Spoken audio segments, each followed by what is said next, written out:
Everyone, hope you all are doing good. మీరు ఎప్పటి నుంచో ఎంతగానో ఎదురు చూస్తున్న క్లాస్ రానే వచ్చేసింది. అది cheat codes class. So cheat codes అనేది ఏంటి అంటే కేవలం a game played by luck. అదృష్టం ఆడే ఆట. అదృష్టం ఆడే ఆట ఎంత నమ్మకమైనది అనేది మీకు కూడా బాగా తెలుసు. సో ఈ క్లాస్ స్టార్ట్ చేయడానికి ముందే వార్నింగ్ ఇస్తున్నాను. కష్టాన్ని నమ్ముకోవాలి కానీ అదృష్టాన్ని నమ్ముకోవద్దు. కేవలం కష్టాన్ని మాత్రమే నమ్ముకోండి.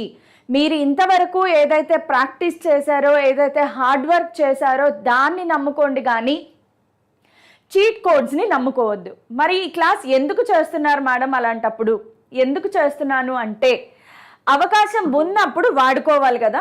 సో దానికోసం అన్నమాట. అవకాశం ఉన్నప్పుడు వాడుకోవాలి అంటే ఇక్కడ మనం రాసేదేంటి? ఎంసెట్ ఎగ్జామినేషన్. మీ అందరికీ బాగా తెలుసు, ఎంసెట్ ఎగ్జామినేషన్లో నెగిటివ్ మార్కింగ్ అనేది లేనే లేదు. సో నెగిటివ్ మార్కింగ్ లేదు కాబట్టి అన్ని ఆప్షన్స్ మార్క్ చేసి రావచ్చు. సో అలా మార్క్ చేసేటప్పుడు కొంచెం నేను అది కూడా ఇక్కడ మీరు చూస్తున్నారు 100% ప్రాక్టికల్ ట్రిక్స్ మాత్రమే మీకు చెప్తాను. ఇలాంటివి ఏదో ఊహాజనితమైన ఇలాంటివి కాదు. కేవలం 100% ప్రాక్టికల్ అంటే సైకలాజికల్గా ఏవైతే కరెక్ట్ అవుతాయో ఆ మెథడ్స్ని మాత్రమే మీకు చెప్తాను. వీటిని ఫాలో అవ్వడానికి ట్రై చేయండి. ఇవి ట్రై చేసిన వాళ్ళు అందరూ సక్సెస్ అయ్యారా అంటే కాదు. ఈ రోజు క్లాస్లో నేను ఒక పేపర్ కూడా, మోడల్ పేపర్ కూడా ఓపెన్ చేసి ట్రై చేసి చూద్దాము. ఎంతవరకు చీట్ కోడ్ సక్సెస్ అవుతాయి అనేది మీకే తెలిసిపోతుంది. So welcome to Vedantu Telugu channel. This is your master teacher Ramadevi. So let start our today's class. So ఈ రోజు క్లాస్లో ఏంటి, మనం చీట్ కోడ్స్ చెప్పుకుంటున్నాం కదా. సో ఫస్ట్ ఆఫ్ ఆల్ గుర్తుపెట్టుకోండి, నెవర్ ఫాలో సీక్వెన్స్. సీక్వెన్స్ అంటే ఫస్ట్ ఓపెన్ చేయగానే నీకు ఏ క్వశ్చన్ వచ్చింది, first question, second question, third question వరుసగా చదువుకుంటూ ఎప్పుడూ వెళ్ళొద్దు. ఫస్ట్ అండ్ ఫార్మోస్ట్ థింగ్, ఇది సైకలాజికల్గా చాలా ప్రూవ్డ్. ఖచ్చితంగా మీకు పేపర్ క్వశ్చన్ బై క్వశ్చనే ఓపెన్ అవుతుంది. సో క్వశ్చన్ బై క్వశ్చన్ చూసుకుంటూ వెళ్ళేటప్పుడు ర్యాండమ్గా చూడండి. యూజువల్గా సైకాలజీ ప్రకారం ఎగ్జామినర్స్ ఏం చేస్తారంటే పేపర్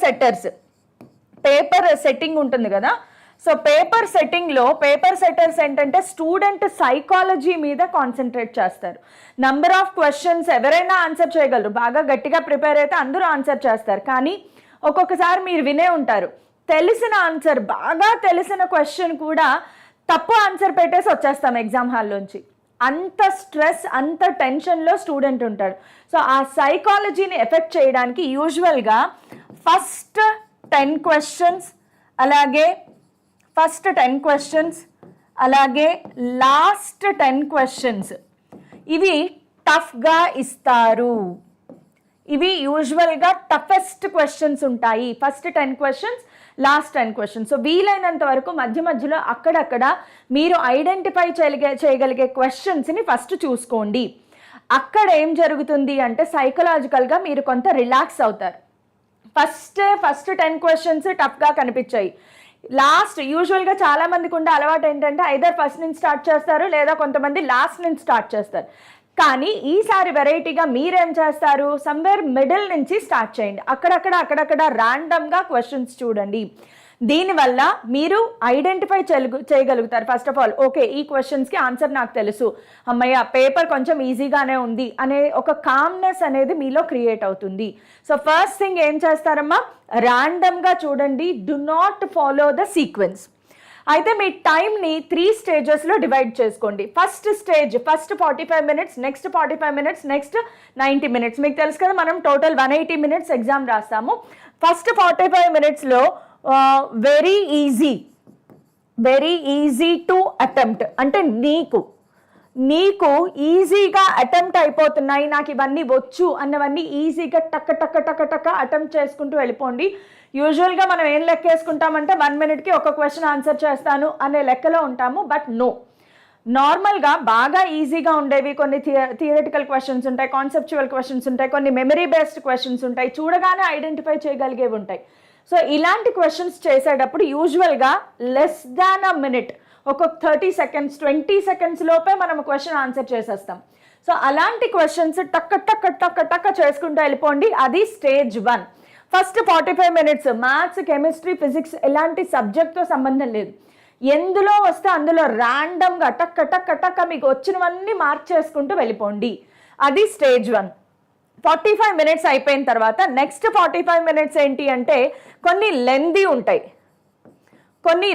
ఉంటాయి అంటే మీకు వచ్చు కానీ కొంచెం టైం టేకింగ్ అని అనిపించాయి. క్యాలిక్యులేషన్ బేస్డ్ క్వశ్చన్స్ ఉంటాయి. So lengthy and moderately easy questions ఉంటాయి. మోడరేట్లీ ఈజీ క్వశ్చన్స్ ఏవైతే ఉంటాయో వాటిని సాల్వ్ చేయడానికి టైం స్పెండ్ చేయండి. టైం స్లాట్ అనేది చాలా ఇంపార్టెంట్ అమ్మ. కొంతమంది ఏంటంటే ఫస్ట్ స్టేజ్లోనే ఈ లెందీ క్వశ్చన్స్ పెట్టుకుని కూర్చుంటారు. అలా చేస్తూ చేస్తూ చేస్తూ మొత్తం 3 hours 2 hours 45 minutes అయిపోయింది. మ్యాథ్స్లోనే ఉంటారు. అమ్మో ఇంకా 20 minutes ఉందని కెమిస్ట్రీకి వెళ్తారు. ఆ కెమిస్ట్రీలో వచ్చినవి వదిలేసుకుని ఫిజిక్స్లో వచ్చినవి వదిలేసుకుని మ్యాథ్స్లో లెందీ క్వశ్చన్స్ సాల్వ్ అవ్వక మొత్తానికి హోమ్ పటాక్ అయిపోతుంది అనమాట. సో జంబలకడి జారుమిఠాయి అవ్వకూడదు అంటే కనుక ఖచ్చితంగా టైం మేనేజ్మెంట్ ఇంపార్టెంట్. మీరు ఆల్రెడీ వాచెస్ ఏవో ఉంటాయి కాబట్టి టైం మేనేజ్మెంట్ మాత్రం ఖచ్చితంగా చేసుకోండి. లేదంటే మాత్రం చెప్పాను కదా జంబలకడి జారుమిఠాయి అయిపోద్ది అనమాట. నెక్స్ట్ లాస్ట్ స్టేజ్ 90 minutes ఉంది కదా, ఇది మన ఫేవరెట్ టైం అనమాట. Try to solve tough questions and ఇక్కడ మన చీట్ కోడ్స్ అప్లై చేసే టైం అనమాట. చీట్ కోడ్స్ ఏమైనా ఇంకా రావట్లేదు అన్నీ అయిపోయాయి అనుకుంటేనే చీట్ కోడ్స్ వెళ్ళాలి తప్ప స్టేజ్ 1 స్టేజ్ 2లో ఎట్టి పరిస్థితుల్లోనూ చీట్ కోడ్స్కి వెళ్ళొద్దు. సమస్యే లేదు. It will ruin your exam. Cheat codes అనేది చెప్పాను కదా, లక్ ఆడే ఆట. సో కష్టాన్ని నమ్ముకోండి, లక్ని నమ్ముకోవద్దు. ఫస్ట్ 90 minutesలో ఎట్టి పరిస్థితుల్లోనూ చీట్ కోడ్ గురించి ఆలోచించొద్దు. ఈ 90 minutesలో కూడా కేవలం లాస్ట్ 30 minutes మాత్రమే నువ్వు చీట్ కోడ్స్ గురించి ఆలోచిస్తావు.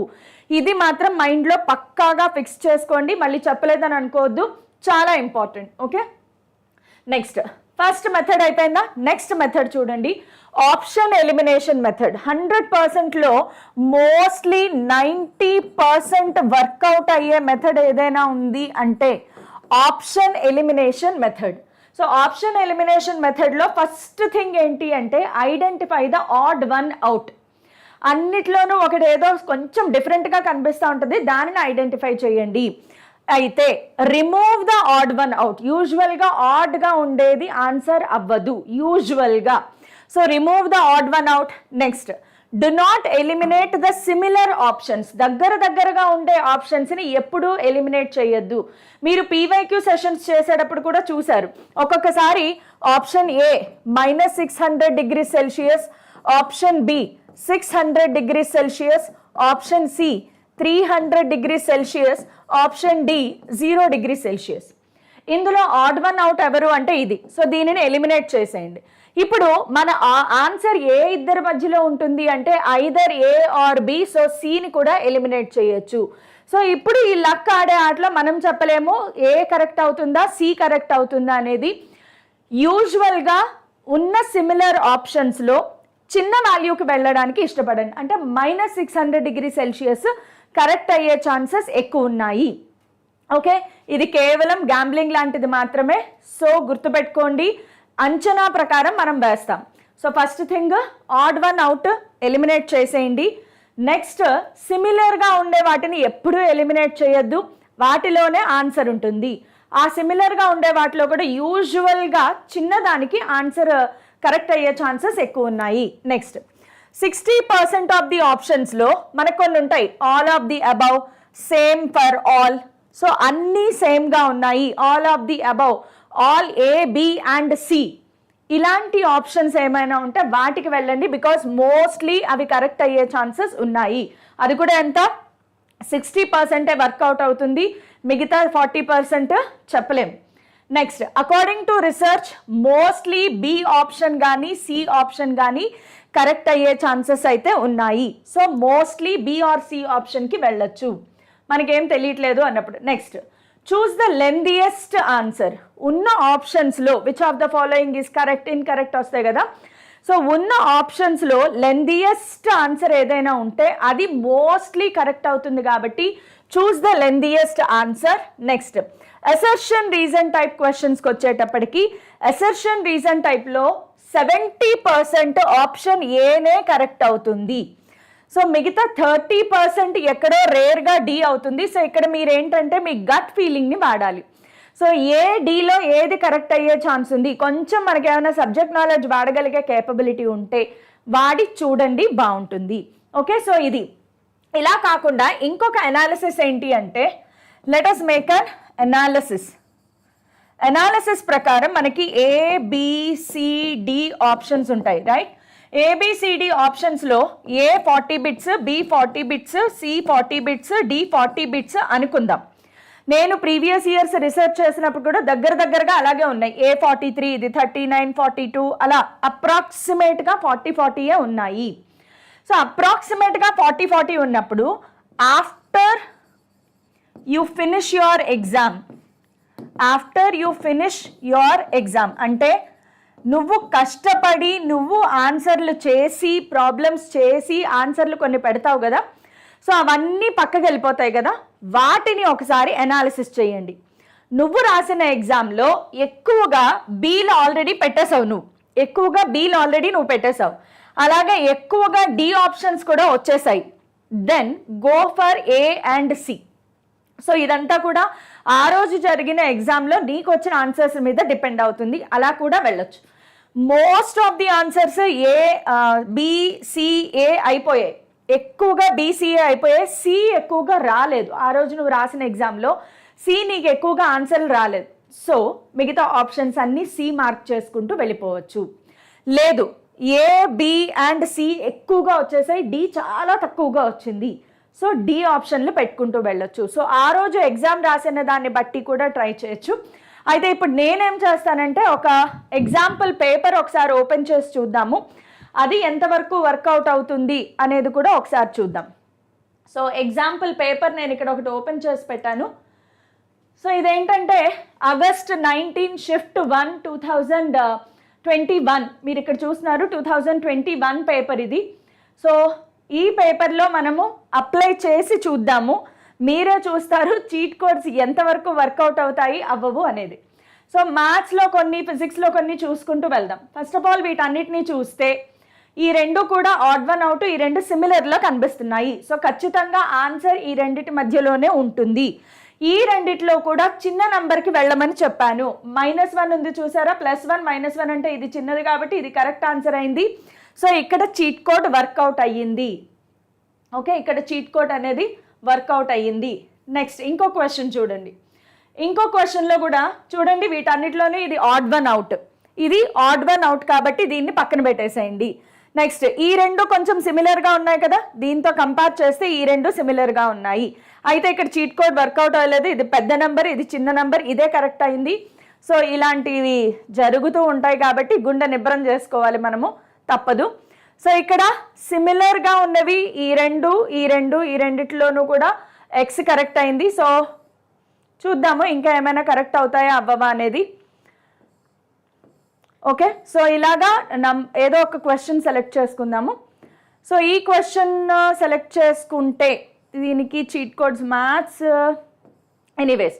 సో ఇందులో చూడండి ఆడ్ వన్ అవుట్లో యూజువల్గా 0 ఆడ్ వన్ అవుట్ అయిపోయింది. సో మిగతా 3 కూడా సిమిలర్గానే ఉన్నాయి కాబట్టి ఇలాంటి చోట చీట్ కోడ్స్ అప్లై చేయడం కష్టం అవుతుంది. Assertion reason, which of the following is correct, ఇలాంటి వాటిలో అప్లై చేయడానికైతే చాలా ఈజీగా ఉంటుంది. Okay, so let us see. ఇందులో కూడా చూడండి, ఇందులో సిమిలర్గా ఉన్నాయి, ఈ రెండు సిమిలర్గా ఉన్నాయి, ఈ రెండు వేరువేరుగా ఉన్నాయి. అంటే ఆన్సర్ 1 కానీ 4 కానీ అవుతుంది. ఆన్సర్ 1 కానీ 4 కానీ అవుతుంది కాబట్టి మన ఎస్టిమేషన్ ప్రకారం చిన్నదానికి వెళ్తాము, మైనస్ ఉన్నదానికి. సో ఇది కరెక్ట్ అయింది. సో ప్రాబబిలిటీ చూస్తే మన చీట్ కోడ్స్ అయితే కొంచెం వర్కౌట్ అవుతున్నాయి అని అనుకోవచ్చు. ఓకే, సో నెక్స్ట్ ఫిజిక్స్లోకి వెళ్ళి చూద్దాము, వేరే సబ్జెక్ట్లోకి వెళ్దాము. ఇలాంటిదే మ్యాథ్స్ కొన్ని వేసాం కదా అజంప్షన్స్, ఫిజిక్స్కి ఎలా అప్లై అవుతుంది చూద్దాం. ఓకే, ఎక్కడున్నావమ్మా ఫిజిక్స్, 80 బిట్స్ వెళ్ళాలి పైకి. ఓకే, సో ఇందులో కూడా మీరు చూడొచ్చు ఆడ్ వన్ అవుట్ మీద వెళ్ళిపోవచ్చు అనమాట. ఆడ్ వన్ అవుట్, ఇది అవుట్ అయిపోతుంది, ఇది ఆడ్, మిగతా వాటికంటే ఆడ్గా ఉంది. నెక్స్ట్ వీటన్నిటిని కంపేర్ చేస్తే ఈ రెండు సిమిలర్గా ఉన్నాయి కదా, ఆల్మోస్ట్ ఈ రెండు సిమిలర్గా ఉన్నాయి. సో దీంట్లో చిన్న నెంబర్ ఇది, సో 4th బిట్ కరెక్ట్ అయిపోయింది. సో కొన్ని చోట్ల చీట్ కోడ్ వర్కౌట్ అవుతుంది, కొన్ని చోట్ల వర్కౌట్ అవ్వదు, జాగ్రత్తగా చూసుకోవాలి. ఓకే, సో అసర్షన్ రీజన్ ఏమైనా ఉన్నాయేమో చూస్తున్నాను నేను, సో దట్ మన చీట్ కోడ్స్ ఎలా అప్లై అవుతాయి అనేది చూడొచ్చు. ఇందులో కూడా మీరు చూస్తే కనుక ఇది చిన్న నెంబర్ చూడండి, సో దాని ప్రకారం మనం కరెక్షన్ చేసుకోవచ్చు. ఎక్కడైనా ఫిజిక్స్ కనిపిస్తుందా మీకు? ఓకే, ఒకసారి ఫిజిక్స్కి కూడా వెళ్ళిపోయి మన చీట్ కోడ్స్ ఎంతవరకు వర్కౌట్ అవుతున్నాయి అనేది ఫిజిక్స్లో కూడా చూసేద్దాం ఒకసారి. సో ఎన్నో క్వశ్చన్లో ఉన్నాం, ఇంకా 66లో ఉన్నాం. ఓకే, వచ్చేసాం ఫిజిక్స్లోకి. ఓకే, సో నెక్స్ట్ చూడండి, స్పీడ్, యాక్సలరేషన్, డిస్ప్లేస్మెంట్, డిస్టెన్స్. ఇందులో యాక్చువల్గా అయితే ఈ రెండు మనకి స్కేలార్స్, ఈ రెండు వెక్టార్స్. సో ఆన్సర్ ఈ రెండులో అయినా ఉండాలి, ఈ రెండులో అయినా ఉండాలి. సో ఇక్కడ కొంచెం కష్టం చీట్ కోడ్ అప్లై చేయడము. నెక్స్ట్ అసర్షన్ రీజన్ టైప్ చూద్దాం, అప్పుడు ఈజీగా అర్థమవుతుంది. ఇక్కడ కూడా చూడండి, ఇది ఆడ్ వన్ అవుట్, పక్కన పెట్టేయచ్చు. ఈ రెండు కదా సిమిలర్గా ఉన్నాయి, ఈ రెండు సిమిలర్గా ఉన్నాయి అంటే ఆన్సర్ ఈ రెండిటి మధ్యలోనే ఉంటుంది అనే ఒక ఎస్టిమేషన్ అయితే మనం వేసుకోవచ్చు. ఈ రెండిట్లో చిన్నది ఏది అంటే ఒకసారి మనం క్వశ్చన్ని చదివితే కూడా ఒక్కొక్కసారి అర్థమవుతుంది, ఏది చిన్నది సెలెక్ట్ చేసుకోవడానికి ఈజీగా ఉంటుందన్నమాట. ఓకే, సో మళ్ళీ వీటిలో చూస్తే దీంట్లో చూడండి, ఇందులో మ్యూ లోపల ఉంది, ఇందులో అసలు మ్యూ లేనే లేదు. దీంట్లో మ్యూ ఉంది, దీంట్లో మ్యూ ఉంది, అంటే ఇది ఆడ్ వన్ అవుట్, పోయింది ఆప్షన్ ఎలిమినేషన్లో. నెక్స్ట్ ఈ మూడింటిని కంపేర్ చేస్తే గనక ఈ మూడిట్లో మనకి చిన్నదే, అంటే మ్యూ లోపల ఉండాలి అనే ఒక ఎస్టిమేషన్ అయితే కొంచెం ఉండాలి మనకి. సో ఆ ఎస్టిమేషన్ లేదు అంటే మాత్రం మ్యూ బయట ఉంటే వాల్యూ ఎక్కువగా ఉంటుంది, లోపల ఉంటేనే కదా వాల్యూ తక్కువ ఉండేది. అది కూడా మనకి ఇటు సైడ్ ఉంటే వాల్యూ తక్కువగా ఉంటుంది. సో ఇది కరెక్ట్ ఆన్సర్ అవుతుంది అనే ఒక ఎస్టిమేషన్తో చేయొచ్చు. సో ఇక్కడ మనకి చీట్ కోడ్ అనేది వర్కౌట్ అయ్యింది. ఓకే, సో స్టాండర్డ్ వాల్యూస్ ఉంటే చీట్ కోడ్స్ అప్లై చేయడం కష్టం. లైక్ ఇలాంటివి ఉన్నాయనుకోండి, వీటిలో చీట్ కోడ్స్ అప్లై చేయడం కష్టం, బికాజ్ ఆడ్ వన్ అవుట్ లేదు, లెందియస్ట్ ఆన్సర్ లేవు. సో అలాంటి చోట చీట్ కోడ్స్ అప్లై చేయడం కష్టం. సో వాటికి చీట్ కోడ్స్ అప్లై చేయలేం. సో దీన్ని బట్టి మీకు అర్థమవుతుంది చీట్ కోడ్స్ అనేవి ఎలా అప్లై చేస్తాము అనేది. నెక్స్ట్ ఇందులో చూస్తే కనుక ఇది డిస్క్, ఇది డిస్క్, ఇది డిస్క్, ఇక్కడ ఆడ్ వన్ అవుట్ కరెక్ట్ అయిపోయింది. సో ఒక్కొక్కసారి అలా ఆలోచించాల్సి వస్తుంది, తప్పదు. అసర్షన్ రీజన్ చూడండి, అసర్షన్ రీజన్లో ఇందులో first option wrong, last option correct. చెప్పాను కదా, పర్సంటేజ్ వేరియేషన్, మన అదృష్టం బాగుంటే ఫస్ట్ ఆప్షన్ కరెక్ట్ అవ్వాలి. లేదు మన అదృష్టం బాగుంటే నువ్వు 4th ఆప్షన్ పెట్టావు అనుకో, మోస్ట్లీ అసర్షన్ రీజన్లో ఏ కానీ డి కానీ అవుతుంది. ఆ రెండిట్లో ఏది పెట్టాలి అని అడగద్దు, బికాస్ చెప్పాను కదా it is a game played by luck, luck ఆడే ఆట. ఓకే, సో అలాగా మనకి అసర్షన్ రీజన్. ఇందులో చూడండి వాల్యూస్ అన్నీ ఉన్నాయి, అన్చేంజ్డ్ ఉంది, unchanged, remain same, same for all of the above, ఇలాంటివన్నీ కరెక్ట్ అవుతాయి. కాబట్టి ఇక్కడ మన చీట్ కోడ్ వర్కౌట్ అయ్యింది. సో నెక్స్ట్ ఆడ్ వన్ అవుట్లో ఇది పోయింది కదా, బికాస్ 3.35, 3.35, 3.35 ఉన్నాయి, ఇది ఆడ్ వన్ అవుట్, కానీ ఇక్కడ ఆడ్ వన్ అవుట్ కరెక్ట్ అయ్యింది. ఇలా ఉంటుంది అనమాట. సో చీట్ కోడ్స్ అనేవి అసర్షన్ రీజన్కి, ఆల్ ఆఫ్ ది అబౌవ్, వీటికి ఎక్కువగా పెట్టచ్చు మనము. Okay, velocity is highest, velocity is lowest, diameter is largest, velocity is intermediate, lowest, ఇలాంటివన్నీ పోతాయి. యూజువల్గా highest, positive value highest, same for all of the above, ఇలాంటివే కరెక్ట్ అవుతాయి. కాబట్టి ఇక్కడ కూడా చీట్ కోడ్ ప్రకారం మీ ఆన్సర్ పెట్టచ్చు. ఓకే, సో ఇలాంటివి మీరు అప్లై చేసుకుంటూ ఉండండి. సో చూస్తున్నారు కదా మీరే, చీట్ కోడ్స్ అనేవి ఎంతవరకు ఇక వర్కౌట్ అవుతున్నాయి అంటే 50-50 ఛాన్సెస్ మాత్రమే ఉంటాయి. బట్ ఎస్, మనకి ఎలాగూ రావట్లేదు అని అనుకున్నప్పుడు చీట్ కోడ్స్ అప్లై చేయొచ్చు. బికాజ్ మీరు కూడా చూసారు, చీట్ కోడ్స్ అప్లై చేయడం ద్వారా మనం దాదాపు ఒక 10 to 12 క్వశ్చన్స్ నేను సాల్వ్ చేశాను. ఆ 10 to 12 క్వశ్చన్స్లో 5 to 6 క్వశ్చన్స్ మన చీట్ కోడ్స్ వర్కౌట్ అయ్యాయి. అంటే ఆల్మోస్ట్ 50-50 ఛాన్స్లో నీకు అసలు ఏమీ రాకపోయినా కరెక్ట్ అయ్యే ఛాన్సెస్ ఉన్నాయి. కాబట్టి ఖచ్చితంగా చీట్ కోడ్స్ అనేవి వర్కౌట్ చేయొచ్చు. సో చీట్ కోడ్స్ అనేవి లాస్ట్ ఆప్షన్గానే పెట్టుకోండి. లాస్ట్ 20 మినిట్స్లో ఇంక నాకేం మిగలలేదు, నేను అన్నీ సాల్వ్ చేసేసాను అనుకున్నప్పుడు మాత్రమే చీట్ కోడ్స్ అప్లై చేయండి. మళ్ళీ మళ్ళీ చెప్తున్నాను, కష్టాన్ని నమ్ముకోవాలి కానీ అదృష్టాన్ని నమ్ముకుని ఎగ్జామ్స్ రాయకూడదు. సో దీన్ని మనసులో పెట్టుకోండి. హార్డ్ వర్క్ చేయండి. చీట్ కోడ్స్ అనేవి లాస్ట్ మినిట్ అప్లికేషన్ కోసం మాత్రమే అని గుర్తుపెట్టుకోండి. ఇంకేమైనా డౌట్స్ ఏమైనా ఉంటే కనుక కింద కామెంట్స్లో రాయండి, నేను చెప్పడానికి ఆన్సర్ చేయడానికి ట్రై చేస్తాను. అయితే దీంట్లో పెద్దగా డౌట్స్ ఏమీ ఉండవు అనుకుంటున్నాను, because it is just by luck వెళ్తాం కాబట్టి. బట్ ఎస్, మెథడ్స్ అయితే అప్లై చేయొచ్చు, బికాస్ ఇవన్నీ సైకలాజికల్గా 100% ప్రాక్టికల్ మెథడ్స్ మాత్రమే నేను మీకు చెప్పాను. ఏదో ఊహించి అలా ఇలా అనుకుని మాత్రం మీకు ఏం చెప్పలేదు. 100% ప్రాక్టికల్ మెథడ్సే చెప్పాను కాబట్టి ఇవి వర్కౌట్ అవుతాయి. కొంచెం జాగ్రత్తగా అప్లై చేయండి అంతే. ఓకే, సో లైక్ చేయండి, షేర్ చేయండి, సబ్స్క్రైబ్ చేసుకోండి.